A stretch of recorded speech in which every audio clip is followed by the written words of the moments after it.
brothers and sisters, my name is John Nichols, and I stand before you as a proud Wisconsin progressive.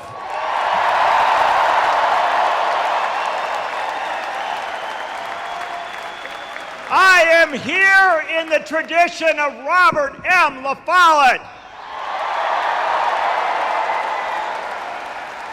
the Capital Times newspaper, the Progressive magazine, the Wisconsin Idea, and the Wisconsin Uprising of 2011.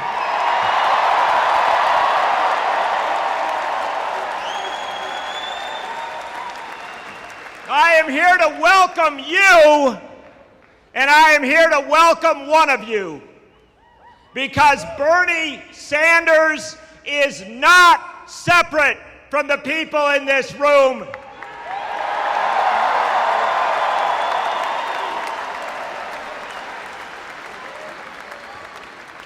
I'm not here to make any endorsements or deliver any grand statements about what you should do in 2016.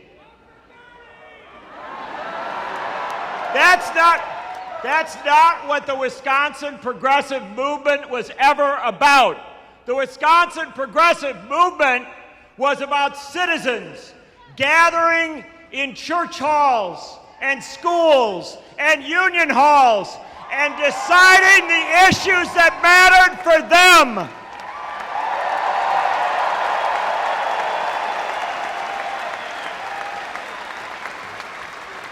This has always been a people's movement. And when leaders arrive, they come from the people. They don't dictate to the people.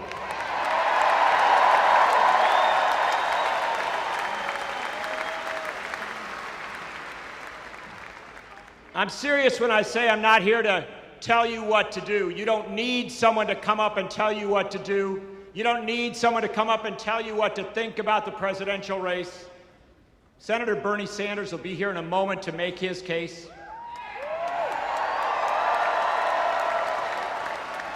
His campaign is all over this room. They've given you all sorts of information. They want you to go to berniesanders.com. They want you to text 82623, pull your phone out and do all that, and type in Bernie and you get updates all the time. They'll tell you all the bells and whistles. I'm not here to do any of that. I am here to tell you what you have already done, because what you have already done is more important than anything that any candidate will do. What you have already done is demand that the 2016 presidential race have a progressive voice at the table and in the debate.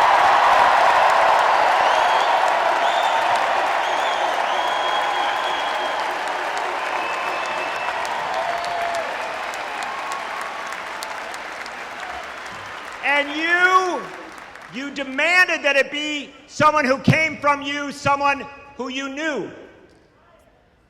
You demanded that it be someone who has marched with you, someone who has rallied with you, someone who knows Ed Garvey and who has campaigned with Ed Garvey. Ladies and gentlemen, the man who rebuilt the progressive movement in this state, the founder of Fighting Bob Fest, Ed Garvey, right here up front.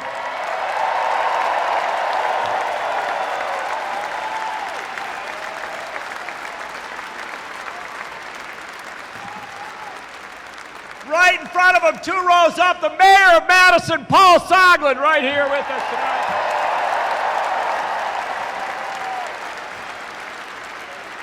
Couple steps away from him, State Senator Fred Risser, the longest-serving legislator in the United States.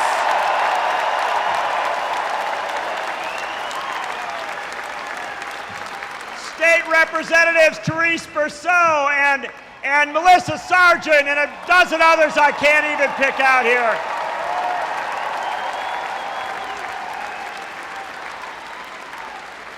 It's a remarkable thing that's going on, and I want you to know that a year ago when Bernie Sanders said to me that he was thinking of running for president of the United States, I had my doubts.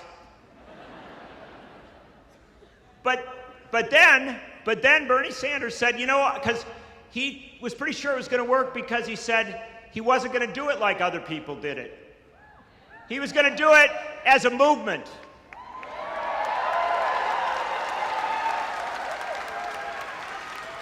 Bernie Sanders didn't make anything. Bernie Sanders is the product of movements that have made everything. People demanded a candidate who would stand up absolutely and unapologetically for organized labor.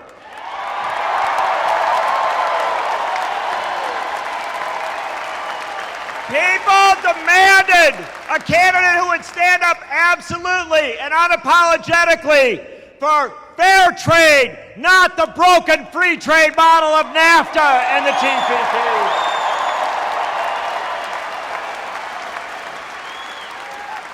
People demanded a candidate who would vote against wars and against the Patriot Act.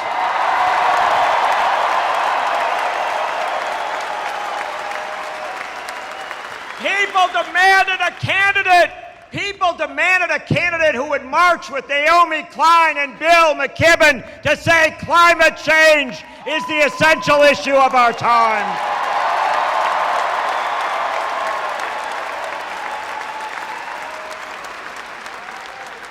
And people demanded that finally, 100 years on, we would get another candidate who would say as boldly as Robert M. La Follette did, that this fight is not about parties and partisanship and ideology. This fight is about all of us against a handful of plutocrats that would take everything we have.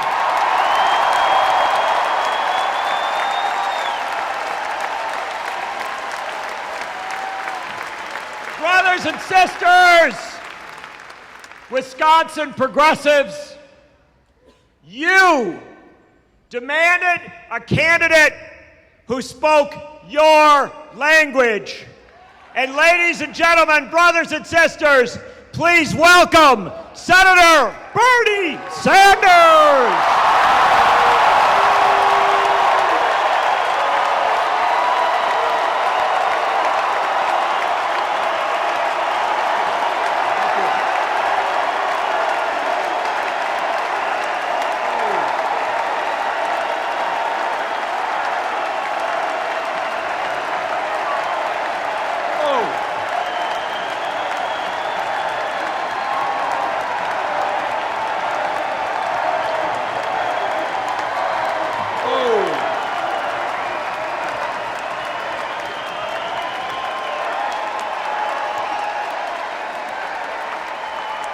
Whoa! In case you haven't noticed, there are a lot of people here.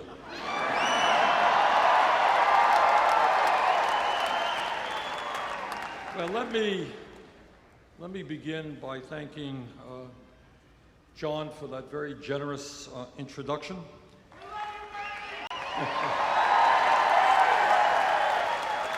And let me thank my dear friends Ed and Betty Garvey for all the work they've done for Wisconsin and this country for so many years.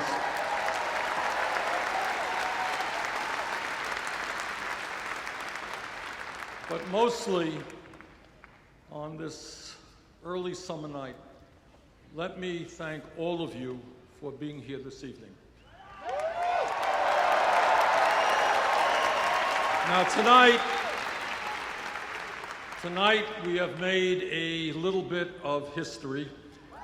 You may know that there are some 25 candidates running for President of the United States. But tonight, we have more people at a meeting for a candidate for President of the United States than any other candidate has had in 2016. Thank you.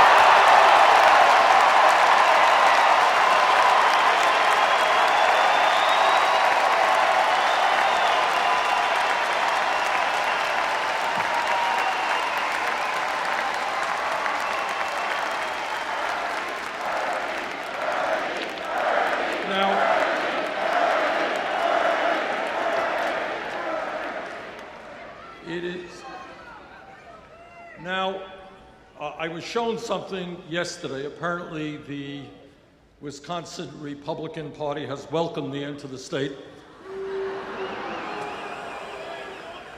with a billboard, and the billboard indicated that I was an extremist.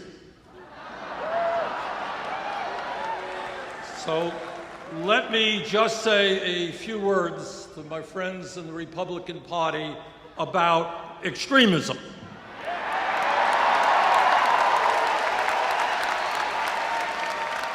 When you deny the right of workers to come together in collective bargaining, that's extremism.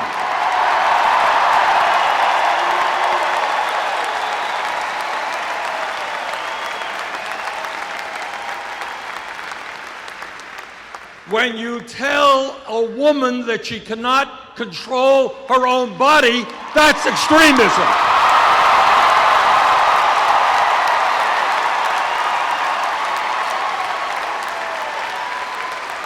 When you think a woman is a child and can't purchase a contraceptive, that is extremism.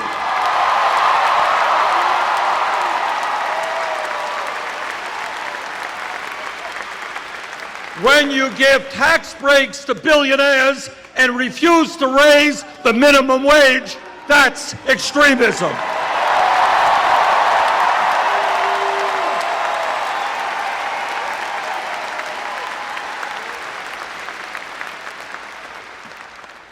But our views, which represent, in fact, the vast majority of the American people, are a little bit different. We believe that the time has come when people in Wisconsin, Vermont, and all over this country create a political movement which says to the billionaire class, you can't have it all.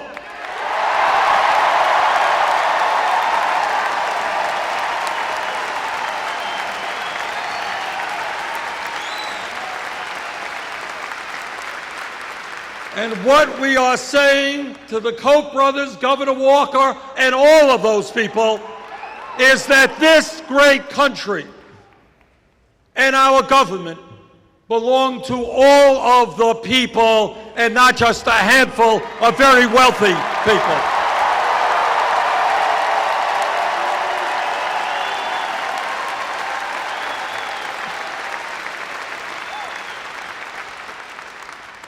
Now, the truth of the matter is that politics in a democratic society should not be complicated.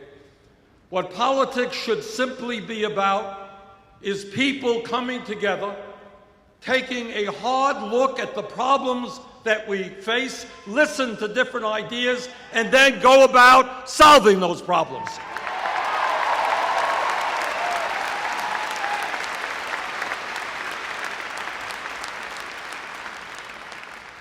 Despite what the media may think, politics is not a baseball game with polls. Politics is not a soap opera. What politics is about in a democratic society is people coming together and improving life for our people.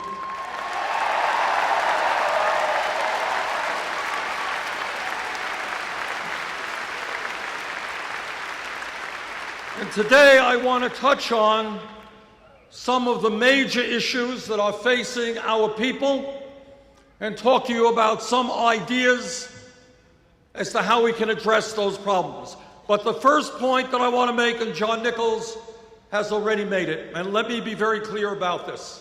This campaign is not about Bernie Sanders. It is not about Hillary Clinton. It is not about anybody else. It is about you.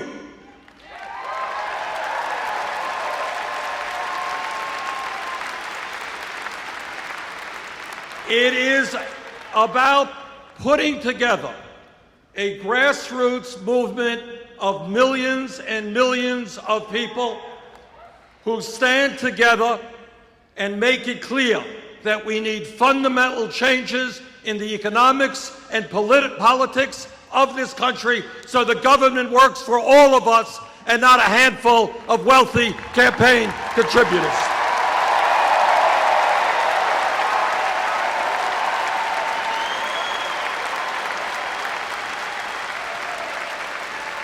And let me also tell you that in order to win this election, it goes without saying that we need a strong grassroots movement, an unprecedented grassroots movement. But let me say this to you also, and this is something that no other candidate will tell you, and that is that nobody in the White House, no matter how good he or she may be, can address the major issues facing working families and the middle class without an active, politically conscious grassroots movement.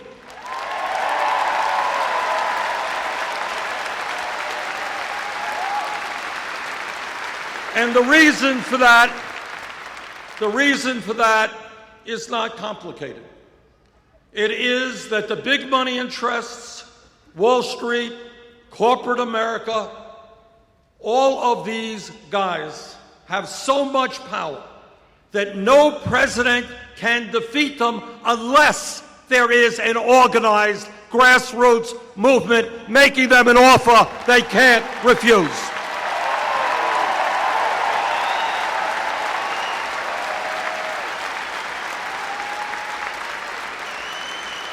And that is what this campaign is about. What this campaign is about is creating a political revolution in America.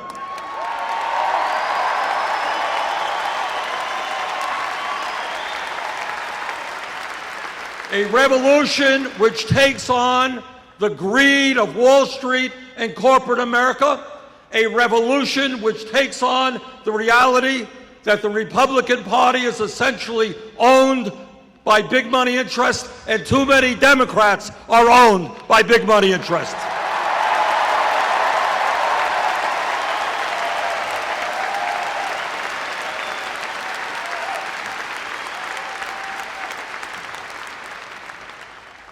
Today, we live, hard to believe, many people don't sense it, we live in the wealthiest nation in the history of the world. That's where we are today. But most people in this country don't sense that, don't feel that, because almost all of the wealth is being held in the hands of a very few. America today has more income and wealth inequality than any other major country on earth, and the gap between the very, very rich and everyone else is wider in America today than it has been since 1928. The issue of wealth and income inequality, to my mind, is the great moral issue of our time. It is the great economic issue of our time. And it is the great political issue of our time.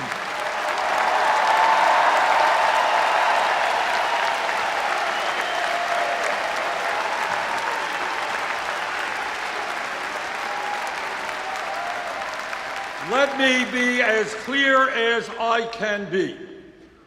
There is something profoundly wrong when today the top 1/10 of 1% own almost as much wealth as the bottom 90%. There is something profoundly wrong when today 58% of all new income is going to the top 1%. There is something profoundly wrong when in recent years we have seen a proliferation of millionaires and billionaires at the same exact time as millions of Americans are working longer hours for lower wages, and we have by far the highest rate of childhood poverty of any major industrialized country. There is something profoundly wrong when one family, the Walton family of Walmart, owns more wealth than the bottom 130 million Americans.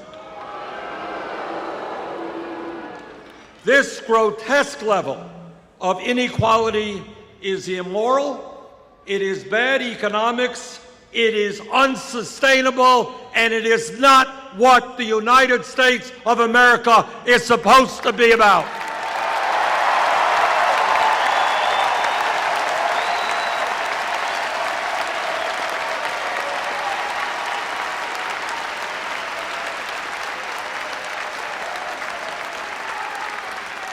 This is a rigged economy, and brothers and sisters, together we are going to change that.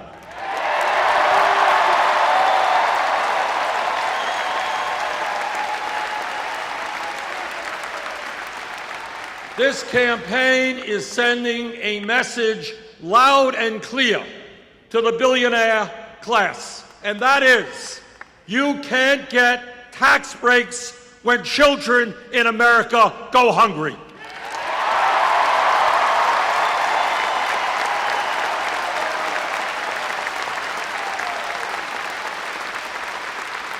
You cannot continue to send our jobs to China when millions of Americans are desperately looking for work.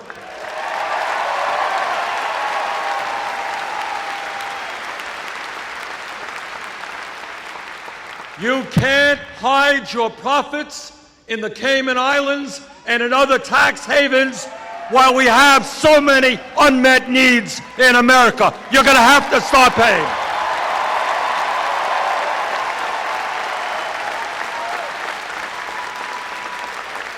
The greed of corporate America and the billionaire class has got to end, and we are going to end it for them.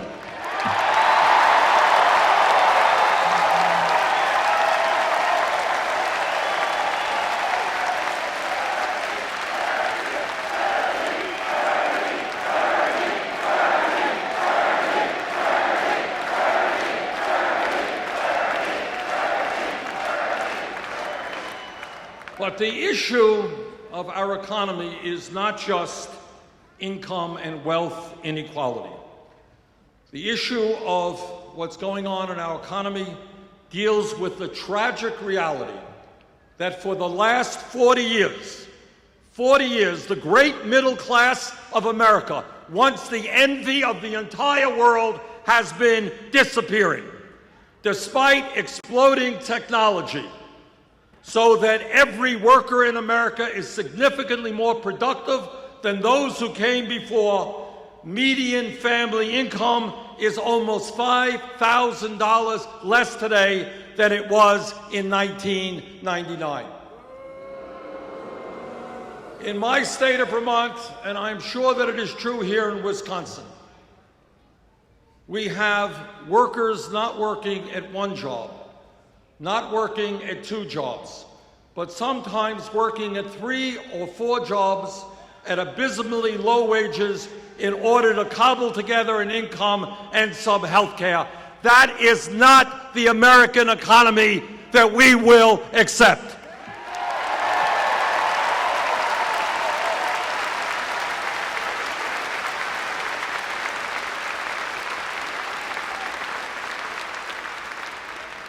And when you look at the economy, what we have to understand is that every month the government announces a statistic about official unemployment. Currently it is about 5.4%. But if you look at another government statistic, which includes those people who have given up looking for work, and those people, those millions of people who are working part-time when they want to work full-time, real unemployment today is close to 11%. That is unacceptable.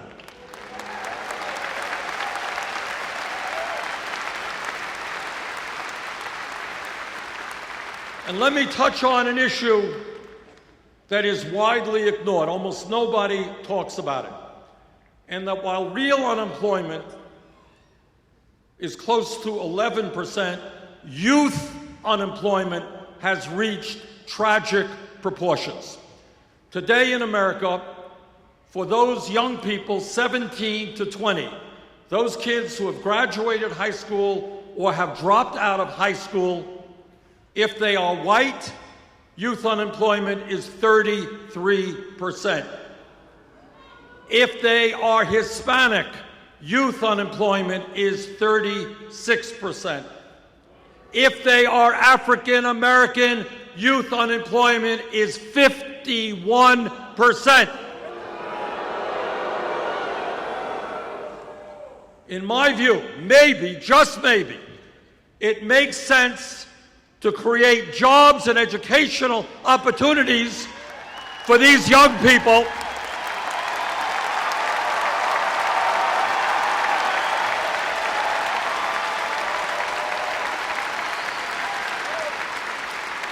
Maybe we should create jobs and educational opportunities rather than more and more incarceration and more jails.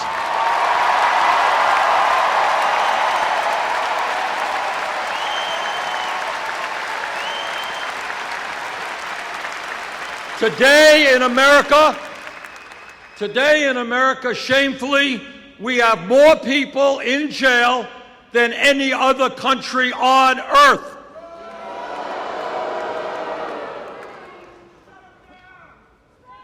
So our job, in fact, is to create a new criminal justice system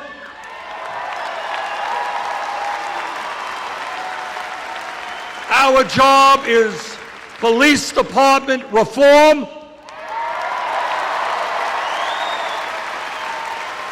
Our job is to make sure that young African Americans can walk down the street without being abused or worse.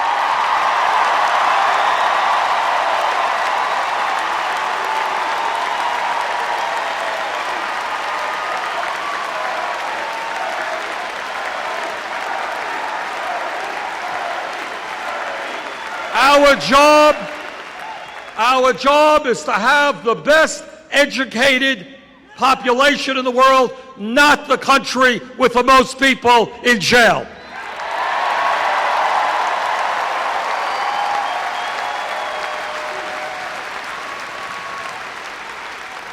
And when we talk about the economy, it's not only the grotesque level of income and wealth inequality, it's not only the unacceptably high levels of unemployment.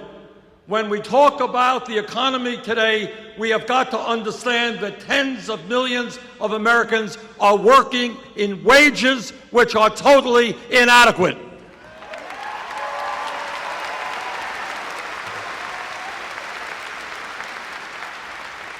Now, I know that Governor Walker may disagree.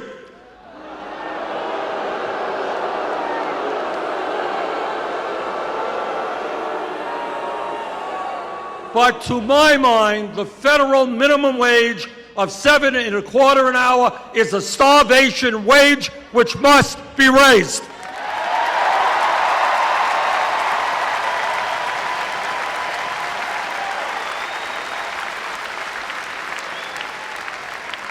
The minimum wage must become a living wage, which means $15 an hour over the next few years.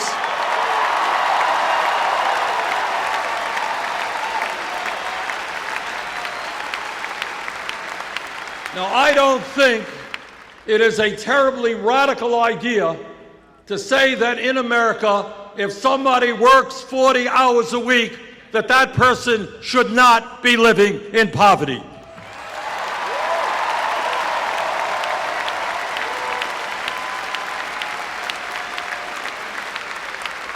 And brothers and sisters, A living wage should not only be fair, it should be equitable. There is no excuse for women making 78 cents on the dollar compared to men.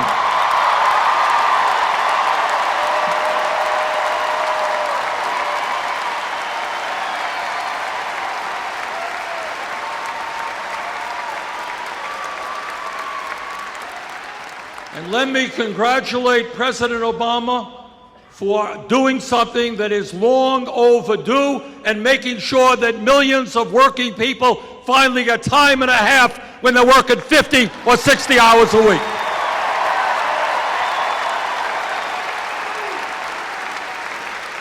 That's an issue that many of us have been working on, and I'm glad the president came through.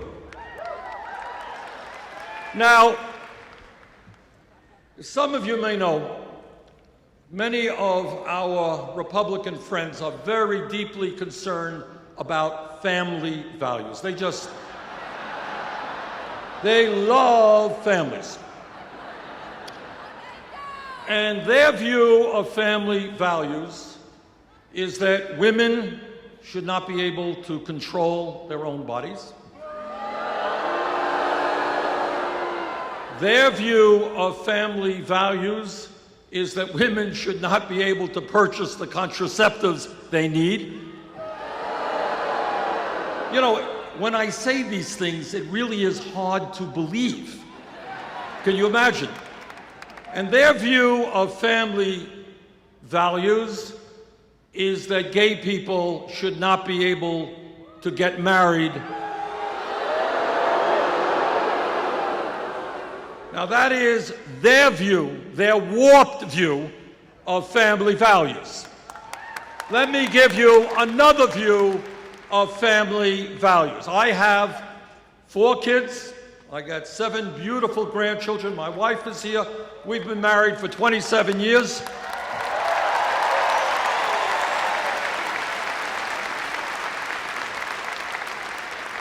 I believe, and you believe, in the importance of family. And that is why, because we believe in real family values, the United States must end the international embarrassment of being the only major country on earth that does not guarantee workers paid medical and family leave,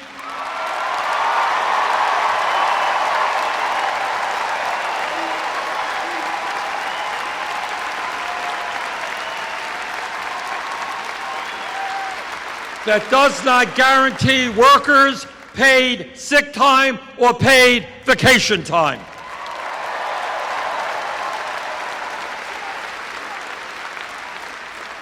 So let me talk a little bit about family values. Today in Wisconsin or in Vermont, a woman is having a baby. One of the most meaningful and important moments in her life. Father is standing right beside her. But because that family does not have a lot of money, that woman will be forced to go back to work in a week or 7 or 8 days. That is not a family value.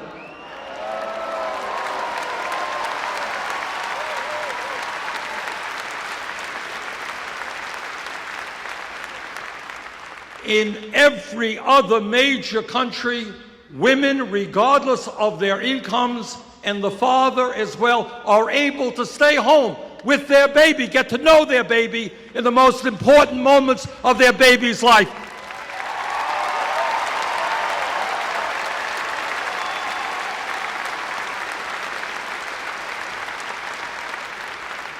That is a family value, and that is why I will fight for 12 weeks of paid family and medical leave.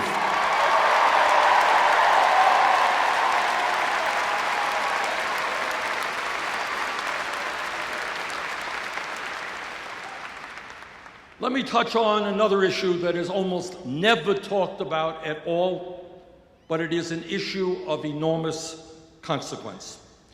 And that is, as a result of the collapse of the American middle class, what we are seeing is people in our country working incredibly long hours. Incredibly long. I go around the country and I look in the eyes of people. They are tired, they're exhausted, they are stressed out because they are working and working and working. I'll tell you briefly a story. A couple of years ago, outside a grocery store in Burlington, Vermont, I met a woman. And she came up to me and she said, you know, Bernie, my husband and I have one kid, but we would like to have more kids. But I'm working 3 jobs, he's working 2 jobs, and we do not believe that we can be the parents we should be. So we're putting off having more kids. That story is being told all over America. Today, the American people are working longer hours than the people of any other major country on earth. The Japanese are very hardworking people. We work 137 hours a year more than the Japanese.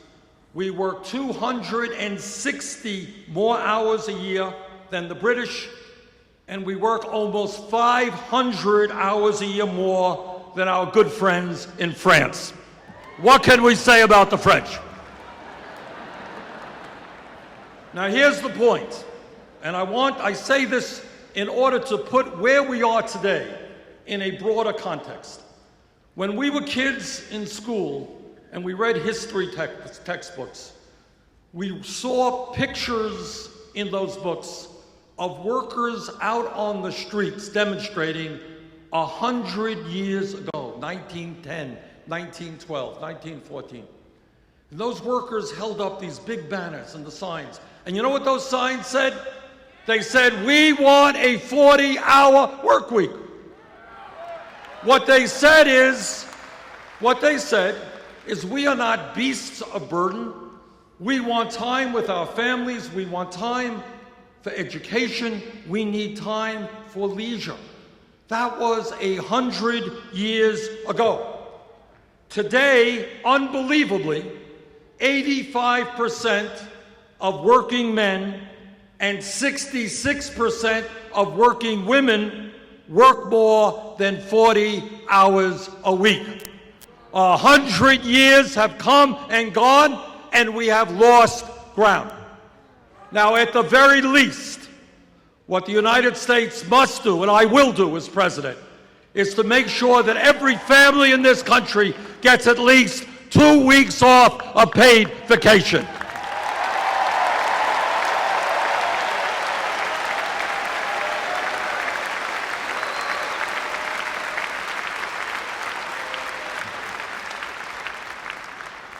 Now, when pollsters go out and they ask the American people what is uppermost on their mind, what are they most worried about? The answer always is a 4-letter word called jobs, J-O-B-S. When you have real unemployment of 11%, youth unemployment over 30%, now is the time for a federal jobs program to create millions of decent paying jobs.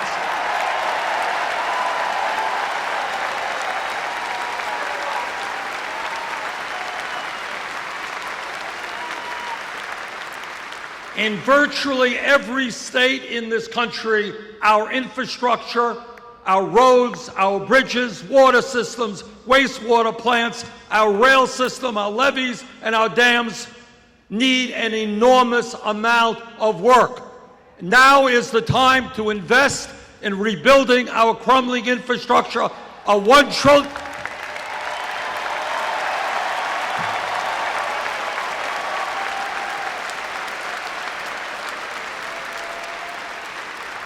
A $1 trillion investment will create and maintain some 13 million jobs, and that is exactly what I intend to do.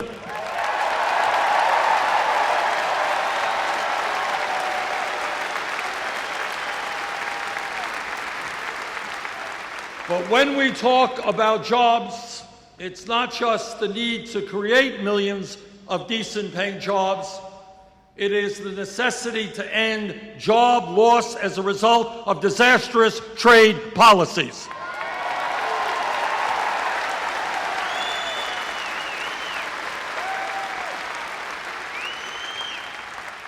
You are looking at a senator and former congressman who voted against NAFTA, against CAFTA, against permanent normal trade relations.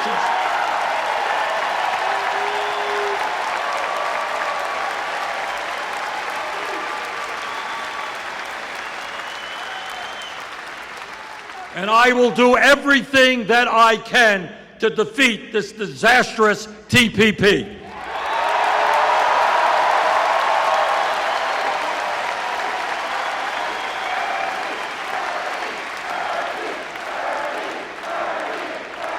And when we talk about rebuilding the American middle class, we're talking about rebuilding the American trade union movement.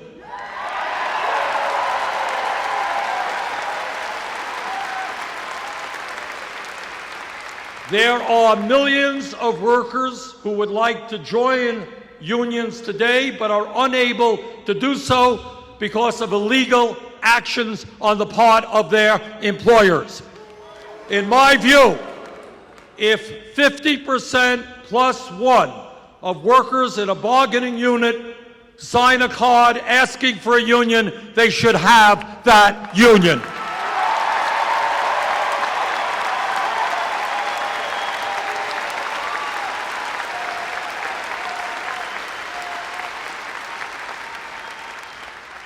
And when we talk about greed, when we talk about recklessness, when we talk about illegal behavior, these are just another word, another phrase to describe Wall Street. In my view, and this is a hugely important issue for the future of our economy, it is time to break up the largest financial institutions in this country.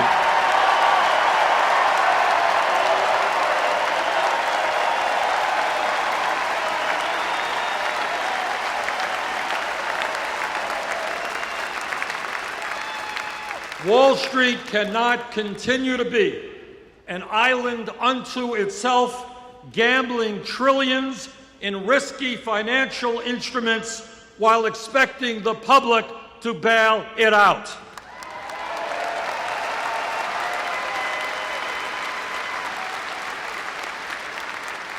In my view, and we've introduced legislation to deal with this, if a bank is too big to fail, it is too big to exist.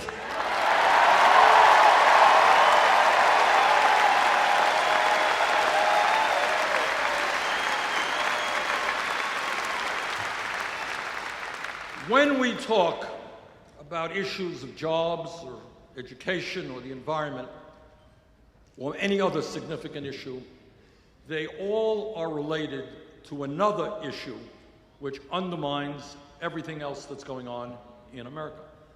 And I think you in Wisconsin are very familiar with this issue. So let me be as blunt as I can be when I tell you what you already know. And that is that as a result of the disastrous Supreme Court decision in the Citizens United case,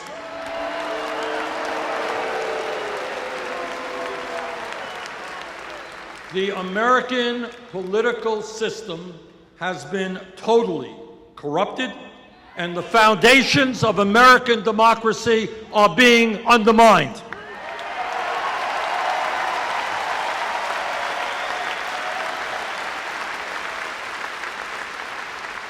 What the Supreme Court said in so many words is they said to the wealthiest people in this country, they said, okay guys, you already own much of the economy. Now we are going to give you the opportunity to own the United States government, and that is what they are trying to do right now.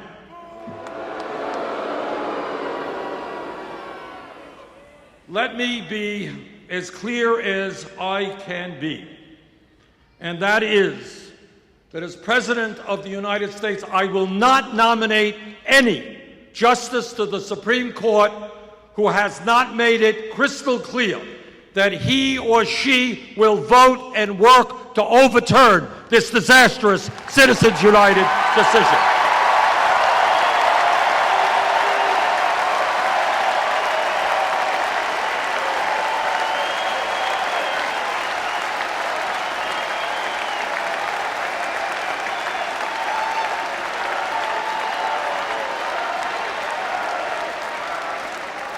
Long-term, overturning Citizens United is terribly important. Passing a disclosure law is very important. But long-term, if we want to see a vibrant democracy where people of any political point of view who want to be in public service can get up and run for office without having to beg rich people for money, we need to move to public funding of elections.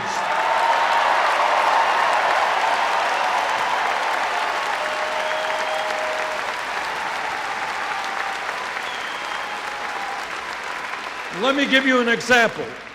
I'll give you an example of how bad the situation is today. According to media reports, which I think are accurate, the Koch brothers alone, second wealthiest family in America, a family that wants to eliminate Social Security, Medicare, Medicaid, public education, and virtually every piece of legislation passed since the 1930s which protect working families. This one family will be spending in this election cycle close to $1 billion.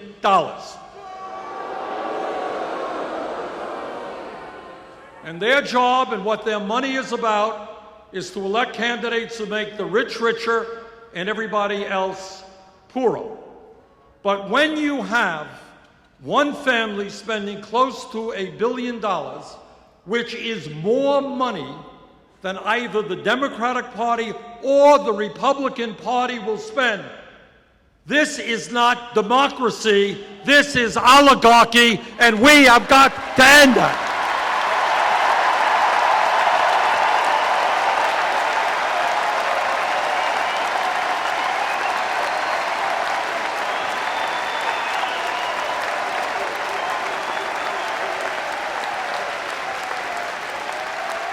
Let me also be clear that American democracy means one person, one vote. American democracy means that we try to have the highest voter turnout in the world. American democracy does not mean voter suppression or the gerrymandering of districts.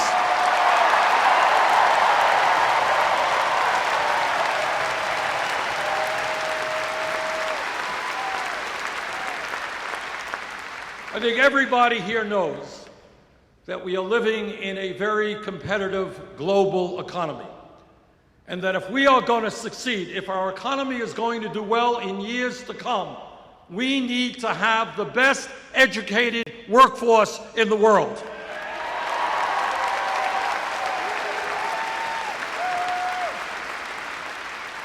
To my mind, it is basically insane, and I use that word advisedly, and counterproductive to the future of this country when we have today hundreds of thousands of bright, young, qualified people who want to get a higher education, they want to go to college, but they are locked out because their families don't have enough money.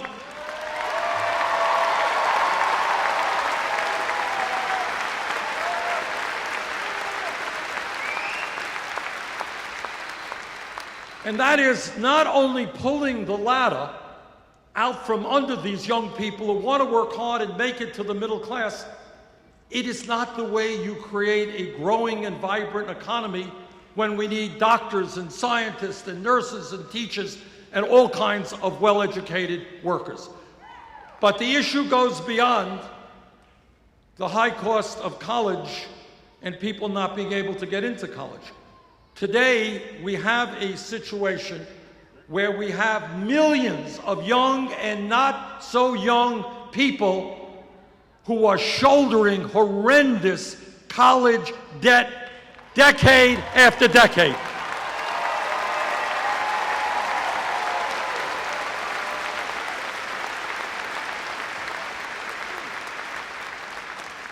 A year or so ago, I met with some folks, and there was a young woman there whose dream it had been to go to medical school and practice primary care for low-income people, exactly the kind of physicians that we need. And that's what she did. And as a result, she left school $300,000 in debt for the crime of going to medical school so she could work with low-income people. Then I thought that that was really quite extreme, and then I was in Iowa a couple of months ago, and I mentioned this fact, and a young woman came up to me after my remarks. She said, "Senator, I just graduated dental school, $400,000 in debt." Now that is why, and all over this country, young people, $50,000, $60,000 in debt. Talked to somebody recently spending 20% of her income paying back student debt. People can't get married, they can't have kids, can't buy a house because of the student debt.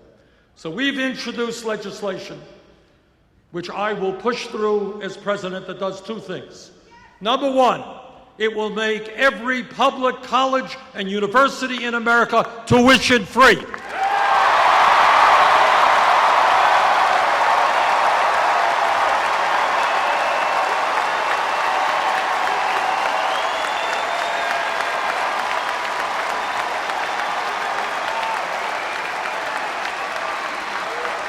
And I want you to know the importance of that concept is not just for kids in the 11th or 12th grade who want to go to college.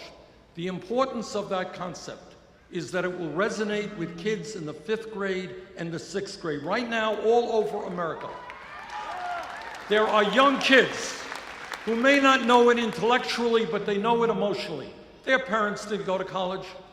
The kids in their neighborhood don't go to college.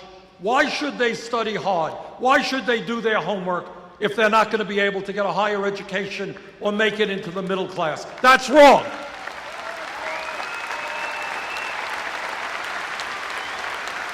So we are saying to every kid in America, if you study hard, if you do your work, you will, in fact, be able to get all of the education you need, regardless of the income of your family.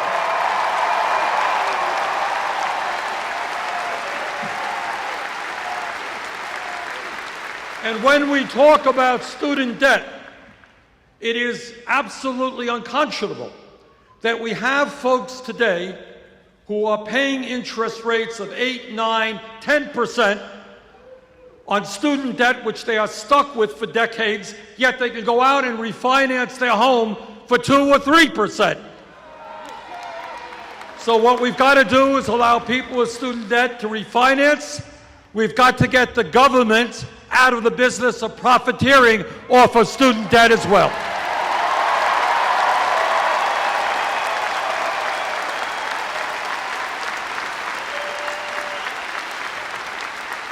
And when we do that, we can cut student interest rates by more than half.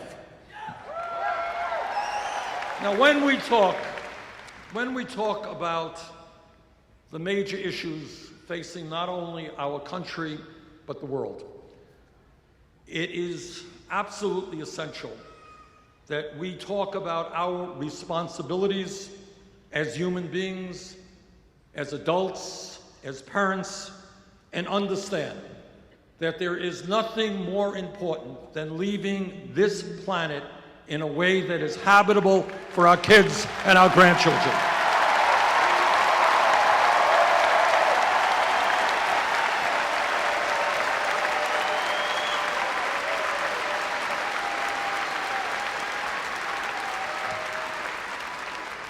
The debate is over. The scientific community has spoken in a virtually unanimous voice. Climate change is real. Climate change is caused by human activity, and it is already causing devastating problems all over our country and all over the world.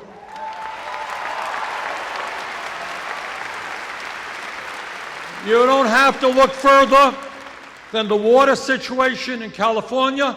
You don't have to look further than what's going on in Pakistan, where people are dying from an unprecedented heat wave. The scientists are telling us loudly and clearly that if we do not boldly transform our energy system away from fossil fuels and into energy efficiency and sustainable energy, this planet will see a temperature rise of between 5 and 10 degrees centigrade with extraordinary negative consequences. What that means is more drought, more floods, more extreme weather disturbances, more acidification of the ocean, more rising sea levels. And what the CIA and Department of Defense tell us is that when people around the world don't have food because the land that they are working on is no longer arable, when they do not have enough water, this causes international security issues where people fight each other for limited natural resources. As a nation, we can. As a nation, we must lead the entire world in transforming our energy system away from fossil fuel.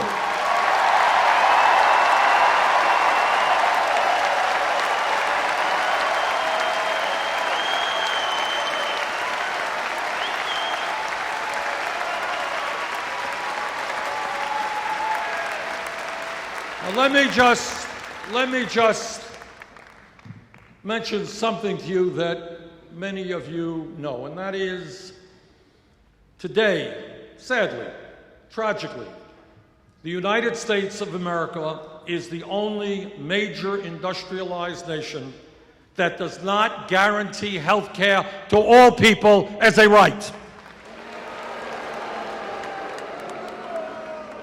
That is not something that we should be proud of. It is something we should be embarrassed about.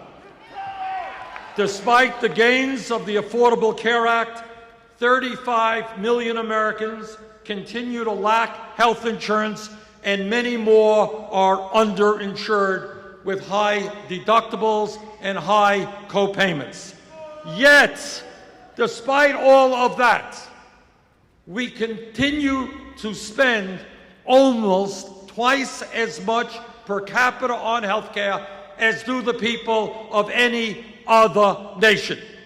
In my view, this country must make two fundamental decisions with regard to health care. Number one, in America, health care must be a right for all of our people.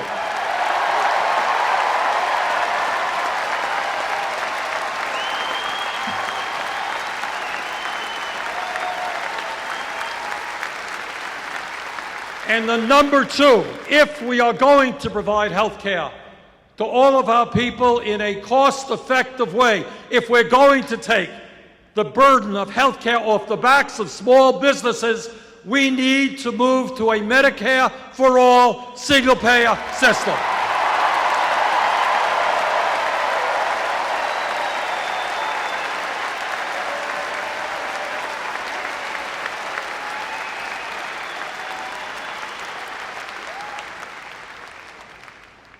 All of you who are here this evening, I think, have an understanding about how real change takes place in our country and has historically taken place. You are aware that change takes place from the bottom on up. It's never from the top on down. People on top are usually the last to know.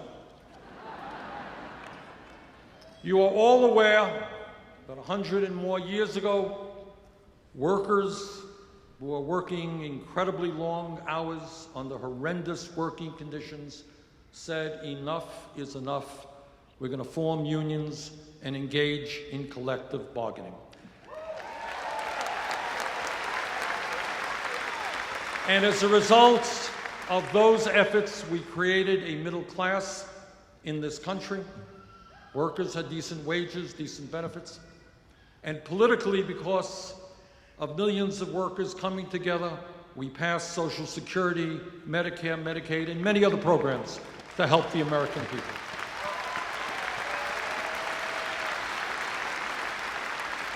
Because people came together. All of you are aware of the tragic history of racism in America.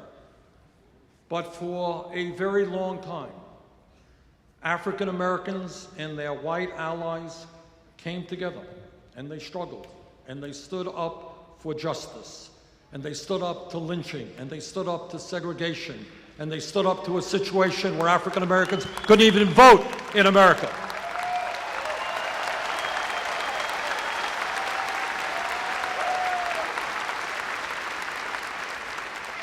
And change came about. Not as much as we would want. We know that we still have racism in America, but as a nation, we should be proud of the fact that in 2008, we elected the first African American to be President of the United States. No small thing.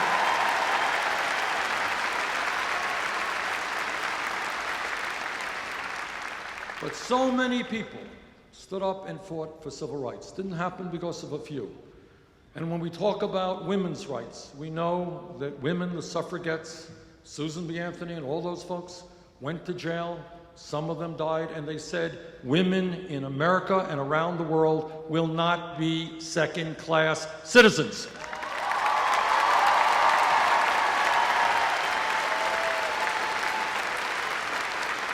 And that struggle continues to exist today. And then, in more recent history, we have seen gay people saying, we will not be discriminated against anymore.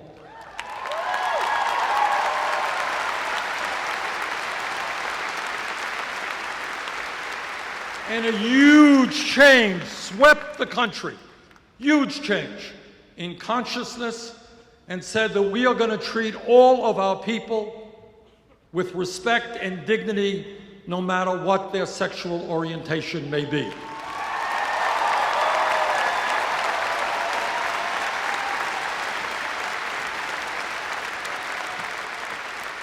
And last week, a very conservative Supreme Court finally made gay marriage legal in 50 states.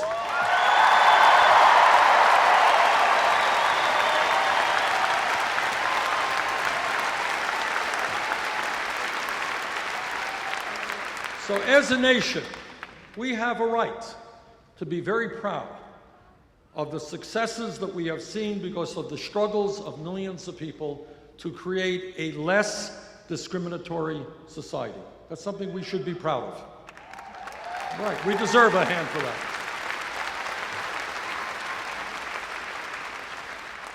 But there is one struggle in which not only have we not succeeded, but in which we are losing ground, and that is the fundamental struggle for economic justice.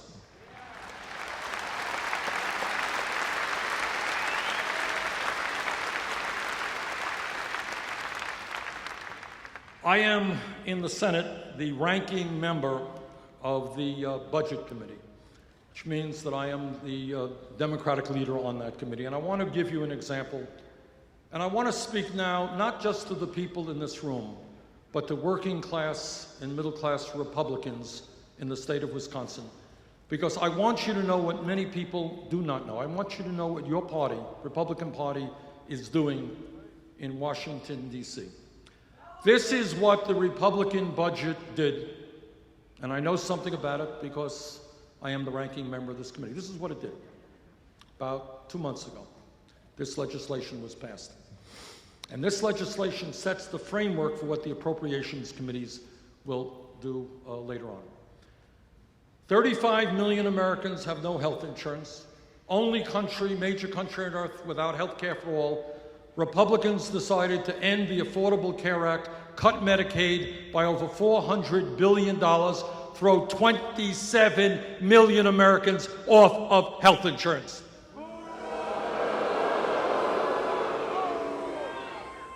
At a time when the middle class is struggling to send their kids to college, Republican budget over a 10-year period cut $90 billion from the Pell Grant program.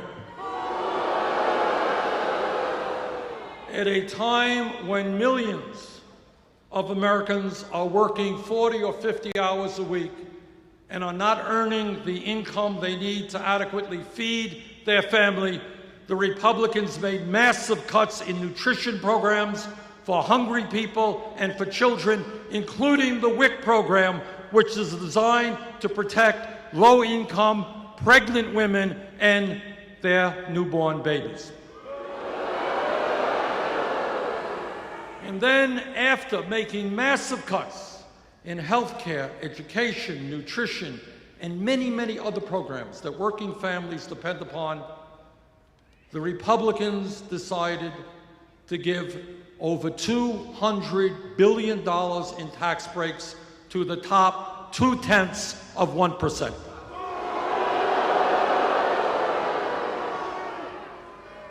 In my view,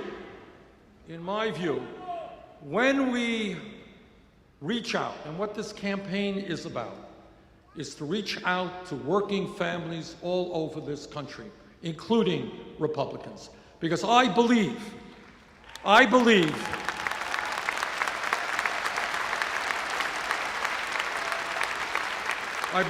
that the Koch brothers and the Republican leadership in Washington has gotten away with murder for too many years. What they have done is try to divide our country up. Black versus white, native-born versus immigrant, gay versus straight. And what they have done is try to divide us. Our job is to bring people together around a progressive agenda that works for all of us.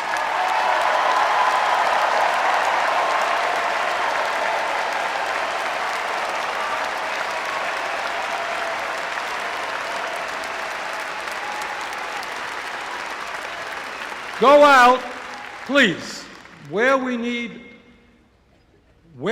most help, not just in winning this election, but in transforming America, is to create a process by which people stop voting against their own best interest.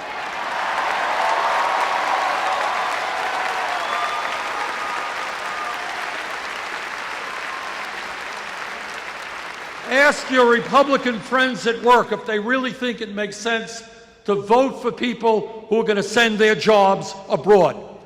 Vote for people who will not raise the minimum wage. Vote for people who take health care away from their own children. And when we are successful in bringing our people, middle-class working people together, we will transform America.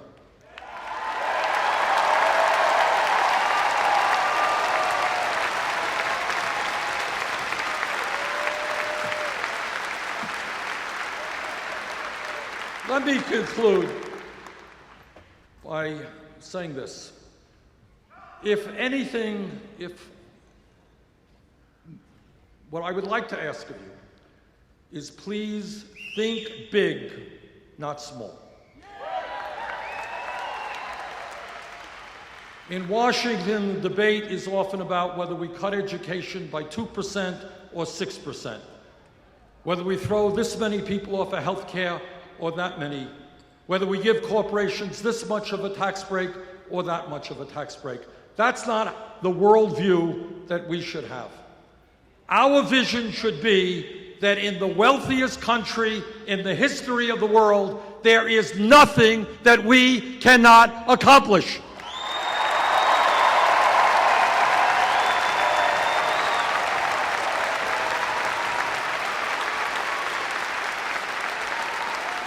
We can provide health care to every man, woman, and child as a right. We can make certain that every person in this country can get all of the education he or she needs, regardless of the income. We can create millions of decent paying jobs. We can have the best child care system in the world.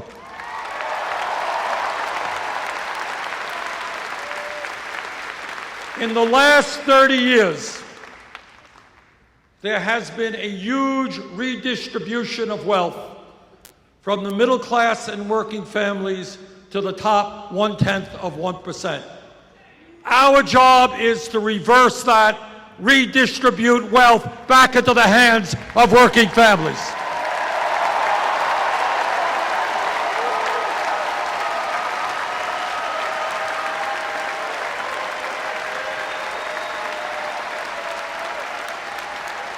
Now, in terms of this campaign, I am more than aware that my opponents will be able to outspend us. They have billionaire backers, they have super PACs, they have a lot of millionaire friends. But we are going to win this election. We